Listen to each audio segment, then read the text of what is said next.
சரி, ஓகே. இந்த 16 பொட்டியில முதல் பொட்டியா எதை ஓபன் பண்றீங்க? அது உங்களோட ராசி நம்பராக இருக்கலாம், பிறந்த நாள் நம்பரா இருக்கலாம். எனக்கு 7ண்ணே. எனக்கு 6. 7ண்ணே. 6டா. 7ண்ணே. ஐயோ 6 மகாலட்சுமி நம்பரு. 7 நல்ல நம்பரு. 6 தான் நல்ல நம்பர். 7ண்ணே. சரி, அடுத்ததுக்கு 7 வச்சுக்கலாம், இப்போ 6 வச்சுக்கலாம். சரி ஓகே. ரெண்டுத்தையும் கூட்டி 13 ஓபன் பண்ணுங்களேன். வேணாம். ஆயிட போகுது. அது பேய் வீடு. பேய் வீடு.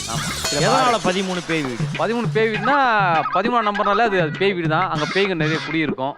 அங்கே தான் ஃபேமிலியோட இருப்பாங்க அவங்க. நீங்க ஏதோ புரோக்கரேஜ் பார்த்து இது பண்ணி விட்ட மாதிரி இல்லை, சொல்லுங்க. நான் பேய் வந்து ரிசர்ச் பண்ணிட்டு இருக்கேன்.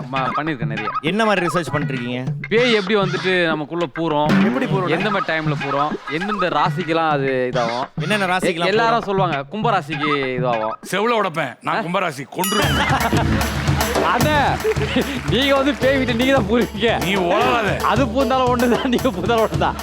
அதான் பூர்த்து உண்டு. எந்தெந்த ராசியெல்லாம் பார்த்தா பேய் பயப்படும்? சிம்ம ராசி. சிம்ம ராசி. ஆமா. கொராண்டி விட்டுருவோம். ஆமா. கடக ராசி. பயங்கரமான ரிசர்ச்சா இருக்கு. இது எப்ப ஆரம்பிச்சீங்க அதோட நீங்க? என்ன பேய் எப்போ அழுத ஆரம்பிச்சதோ அன்னிலிருந்து நான். அப்ப நீ என்ன ராசி? நான் கும்பராசி. இல்லம்மா, வீட்டுல எல்லாரும் விட்டு என்ன மட்டும் அழுத்தம். அப்பதான் வந்து நீ பயப்படுறாடா பேய்க்கு, அதான் பயப்படு அழுத்துனுவாங்க. எங்க அழுத்துது ஆக்சுவலா? அது வந்து உங்களை அழுத்துறதே தெரியாது. அழுத்துறதே தெரியாம எப்படிப்பா அழுத்துறது? அதுதான் மாமா பேயோட ஐடியாவே.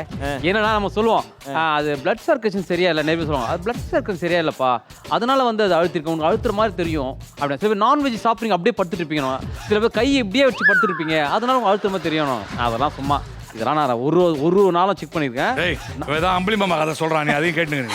அண்ணா நீங்க பயந்தீங்கன்னா இருண்ணே. அவர் வேற கும்பராசி இல்ல. அண்ணா இல்லண்ணே சத்தியம். நீ வந்து என்ன ஒண்ணு பண்ணலாம். கும்பராசி நேயர்களே, இன்ற நாள் உங்களுக்கு ரொம்ப பிரமாதமா இருக்கு. மிதுன ராசி இப்படி போயிடு. என்ன இப்படி கலாச்சிட்டு போறீங்கன்னு பரவாயில்ல. நைட்டே வந்து அழுத்த உடனே ஒட்டுரமா அழுத்தனே.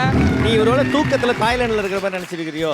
இல்ல உண்மையான படுத்துட்டு இருப்போம். படுத்துட்டு பாத்தீங்கன்னா ஒரு தடவை வந்துட்டு ஹெட்ஃபோன் ஒன்று புதுசாக வாங்கினேன். அதனால வந்து மைக்கேல் ஜாக்சன் சாங் வந்து கொஞ்சம் எஃபெக்டாக இருக்குமே, அதனால அந்த பாட்டை கேட்டுனே இருப்பேன். கொஞ்சம் கேட்டு அப்போ தான் ஆன் பண்ணிட்டு வைக்கிறேன்.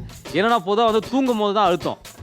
ஓகே, அதனால வந்து நம்ம கனவுல அழுத்துது நம்ம தெரியாது, என்ன எதனால அழுதுன்னு தெரியாதுல, யோசிப்போம். அன்றைக்கி மூச்சுட்டு இருக்கேன், ஒரு 2 செகண்ட் தான் இப்படி ஹெட்ஃபோன் இப்படி போட்டுட்டு இப்படி கண்ணை மூடுத்துக்குள்ள அங்கே ஏதோ ஒரு இருட்டா குடிச்சத மாதிரி தான்